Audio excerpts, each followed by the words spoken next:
Dieu nous parle. Chaque jour, Charles et Carole vous présentent la leçon de l'école du sabbat.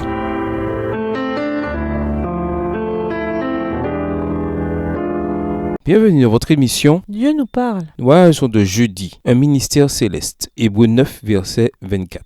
Car Christ n'est pas entré dans un sanctuaire fait de main d'homme en imitation du véritable, mais il est entré dans le ciel même afin de comparaître maintenant pour nous devant la face de Dieu. Étudiez Hébreux 9, verset 24 et prêtez une attention particulière au contexte, à savoir l'explication du mystère du Christ dans le ciel, après sa mort en sacrifice pour nous. De nombreuses idées mériteraient d'être soulignées, mais nous voulons nous concentrer sur un point, la fin du verset qui dit que le Christ apparaît maintenant en présence de Dieu pour nous. Réfléchissez à ce que cela signifie. Nous, êtres humains, pécheurs et perdus, serions consumés par l'éclat de la gloire de Dieu si nous étions exposés maintenant. Si nous y étions exposés maintenant. Mais peu importe nos mauvaises actions et notre manque de respect de la sainte loi de Dieu, nous avons un représentant qui se tient devant le Père en notre nom. Souvenez-vous, quand il était sur terre, le Christ manifestait un amour infini envers tous. Il pardonnait et il acceptait tous ceux qui le désiraient. Songez que c'est cette même personne qui est maintenant notre médiateur au ciel. C'est l'autre aspect de la bonne nouvelle. Non seulement Jésus a payé le prix de nos péchés en les prenant sur lui à la croix, 1 Pierre 2, verset 24, mais il se tient maintenant en présence de Dieu. Il est le médiateur entre le ciel et la terre, entre l'humanité et la divinité. C'est tout à fait logique. En tant que Dieu et homme à la fois, un homme parfait, sans péché, Jésus est le seul qui puisse combler le fossé entre l'humanité et Dieu, causé par le péché. Le point crucial à retenir dans tout cela, même s'il y en a beaucoup d'autres, est qu'il y a maintenant un homme, un être humain, qui peut s'identifier à toutes nos épreuves, à nos douleurs et à nos tentations. Hébreux 4, versets 14 et 15, et qui nous représente devant le Père. Car il y a un seul Dieu et aussi un seul médiateur entre Dieu et les humains, l'humain Jésus-Christ, qui s'est donné lui-même en rançon pour tous. C'est le témoignage rendu en son temps. 1 Timothée 2, les versets 5 et 6. D'après ce texte, quels sont les deux rôles joués par Jésus et comment ces rôles ont-ils été préfigurés dans le service du sanctuaire terrestre? La grande vérité relative à la nouvelle alliance est que désormais, grâce à Jésus, les pécheurs repentis ont un représentant au ciel devant le Père. Quelqu'un qui a mérité pour eux ce qu'ils ne pouvaient pas mériter par eux-mêmes, à savoir la justice parfaite, la seule justice qui puisse tenir en présence de Dieu. Par cette justice parfaite obtenue dans la souffrance, Hébreux 2, verset 10, Jésus se tient devant Dieu, réclamant pour nous le pardon de nos péchés et la capacité à dominer le péché, car sans cela, nous n'aurions aucun espoir, ni maintenant, ni lors du jugement. Priez et méditez sur l'idée qu'un être humain ayant connu la tentation du péché se tient désormais devant Dieu dans le ciel. Qu'est-ce que cela signifie pour vous personnellement? Quel espoir et quel encouragement cela vous apporte-t-il? Au revoir. Et à demain si Dieu veut.